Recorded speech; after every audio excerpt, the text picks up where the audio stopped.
manajemen, dan organisasi sebagai suatu sistem. Sistem, kumpulan bagian-bagian yang berhubungan dan membentuk kesatuan kompleks dan masing-masing bagian bekerja sama bebas dan terkait dalam mencapai kesatuan sasaran dalam situasi yang kompleks. Tanda-tanda sistem. Yang pertama, orientasi atas sasaran berupa tingkah laku terarah. Yang kedua, kesatuan dan kebersamaan. Yang ketiga, keterbukaan. Yang keempat, dapat ditransformasikan. Yang kelima, sifat ketergantungan antar bagian. Yang keenam, mekanisme pengawasan. Penggolongan perusahaan. Yang pertama, berdasarkan kriteria faedah, yaitu ada 4: faedah elementer, faedah bentuk, faedah tempat dan waktu, faedah jasa terhadap perusahaan lain. Yang kedua, berdasarkan yuridis ekonomis, yaitu usaha perorangan usaha, persekutuan firma sipi, PT, koperasi, yayasan, perusahaan negara, perusahaan daerah, perusahaan jawatan, perusahaan umum, perusahaan perseroan. Usaha perorangan adalah usaha yang tanggung jawab pada pribadi seorang. Usaha persekutuan adalah kerjasama antara beberapa orang. Firma adalah bentuk khusus usaha persekutuan yang didirikan oleh beberapa orang dengan menggunakan nama bersama, melakukan usaha bersama, hutang dan laba bersama. CV atau persekutuan komanditer adalah persekutuan yang didirikan oleh sekutu-sekutu yang memimpin dan sekutu-sekutu yang mempercayakan modalnya untuk digunakan dalam perusahaan. PT atau perseroan terbatas adalah berbadan hukum, suatu badan yang mempunyai kekayaan, hak, dan kewajiban sendiri, terpisah dari yang mendirikan dan memiliki PT tersebut. Mendirikan PT menggunakan jasa notaris disahyakan oleh Kemenhukum. Koperasi adalah suatu perkumpulan yang keanggotanya bersifat pribadi dan tidak dapat dialihkan dengan tujuan kesejahteraan material anggotanya. Yayasan adalah suatu jumlah modal yang disendirikan dan berstatus badan hukum.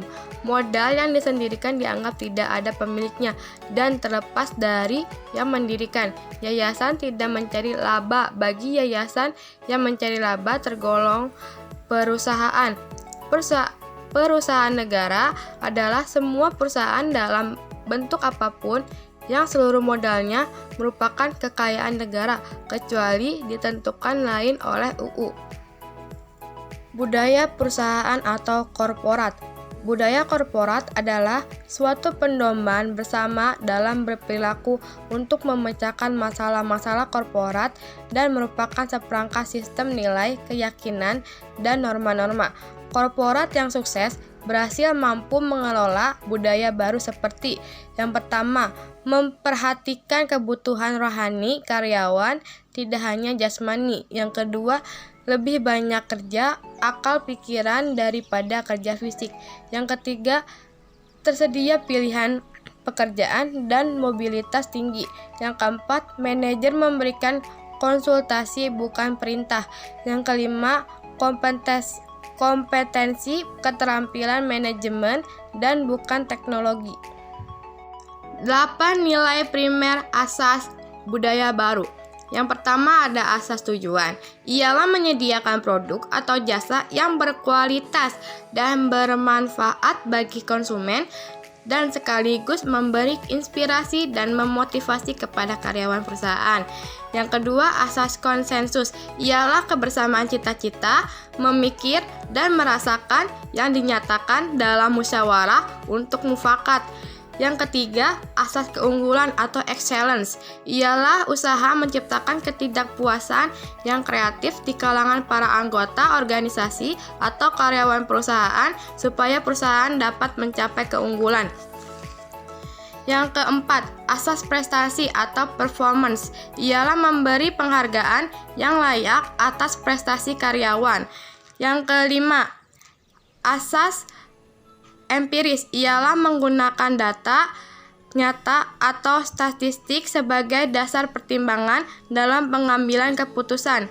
Yang keenam, asas kesatuan. Ialah perasaan satu di antara karyawan dengan para karyawan lain dalam perusahaan karena adanya berbagai kesesamaan. Yang ketujuh, asas keakraban ialah saling memberikan pikiran, perasaan, dan kebutuhan emosional dan spiritual di antara para anggota organisasi. Yang kedelapan, asas integritas ialah kejujuran, adil, dapat dipercaya, mampu, dan dapat diandalkan.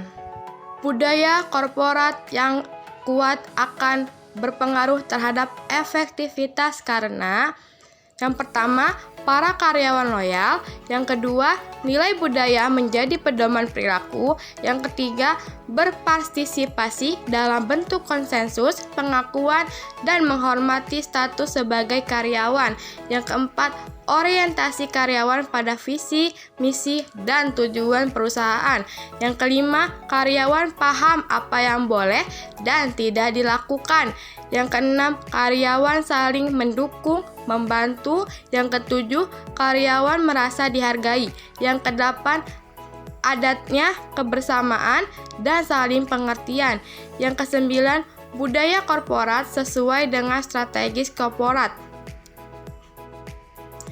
Efektivitas karyawan, kualitas, produktivitas, efisiensi, laba, pertumbuhan, pemanfaatan lingkungan, stabilitas, kecelakaan kerja rendah, semangat kerja tinggi, kepuasan kerja, penilaian pihak luar, kualitas kehidupan kerja, tidak ada ketegangan, pemeliharaan karyawan baik, komunikasi terbuka, dan kelestarian atau survival. Produktivitas dan efisiensi. Yang pertama, laba meningkat. Yang kedua, harga pokok turun. Yang ketiga, hasil produksi mudah tersebar. Yang keempat, harga jual dapat diturunkan. Yang kelima, banyak pembeli karena murah. Yang keenam, kompetitif. Yang ketujuh, efisiensi waktu.